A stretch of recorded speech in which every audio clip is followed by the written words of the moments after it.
রাসূল পাক সাল্লাল্লাহু আলাইহি সাল্লাম মদিনাতে ঘোষণা দিলেন, আল্লাহর তরফ থেকে ঘোষণা চলে আসলো যে মদকে হারাম করা হয়েছে। আলা ইন্নাল খামরা কাদ হুরিমাত, জেনে নাও নিশ্চয়ই মদকে হারাম করা হয়েছে। রাস্তা দিয়ে তখনও মদ কিন্তু হালাল।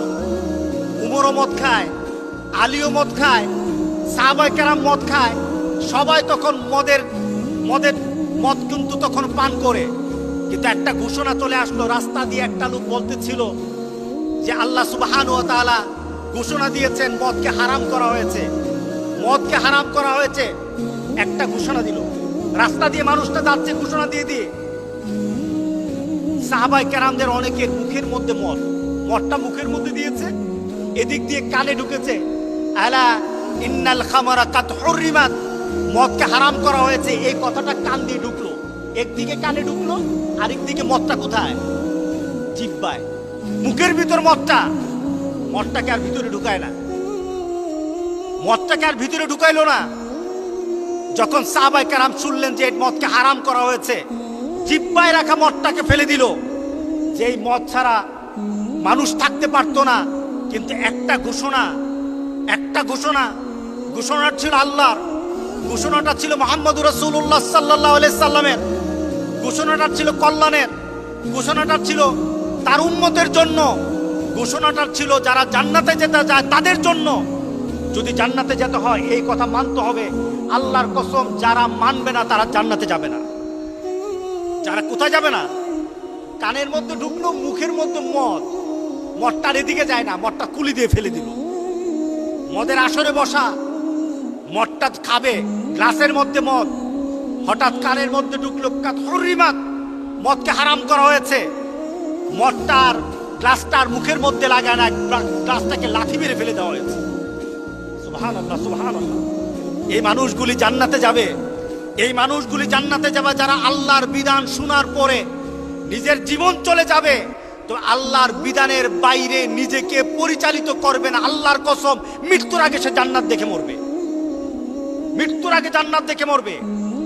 আর যদি কোনো ধরনের সুবিধা সৃষ্টির জন্য মদ আর জুয়াকে যদি কেউ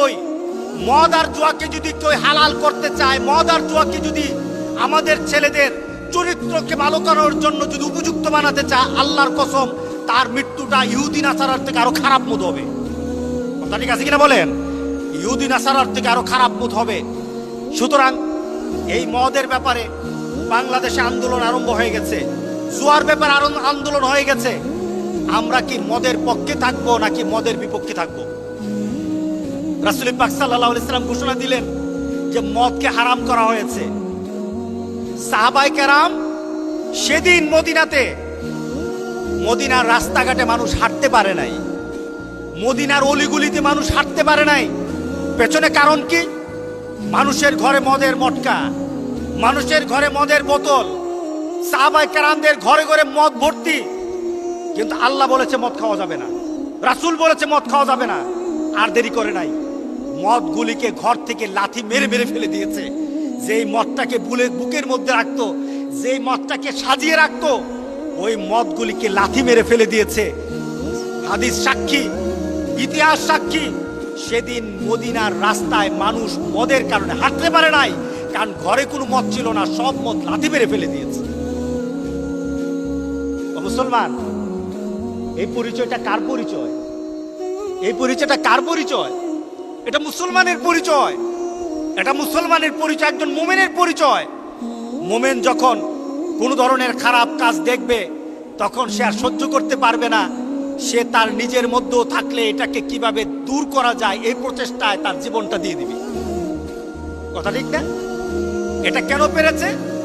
এখানে একটা বিশ্বাস ছিল আমার আল্লাহর, এখানে একটা বিশ্বাস ছিল আমার রাসূলের, এখানে একটা ভালোবাসা ছিল আমার আল্লাহর, এখানে একটা ভালোবাসা ছিল মুহাম্মদুর রাসূলুল্লাহ সাল্লাল্লাহু আলাইহি সাল্লামের, এখানে একটা আমার আশা ছিল আমি জান্নাতে যাব, এখানে একটা স্বপ্ন ছিল আমার মৃত্যুর পর আমি জান্নাত চাই। এর জন্য সাহাবায়ে কেরাম চিন্তা করলেন মদের কারণে আমি জান্নাত হারা হতে পারবো না, সুতরাং মদ আমি ছেড়ে দিতে রাজি আছি, কিন্তু জান্নাত ছাড়তে রাজি না। যারা জুয়া খেলে ঠিক তদ্রুপ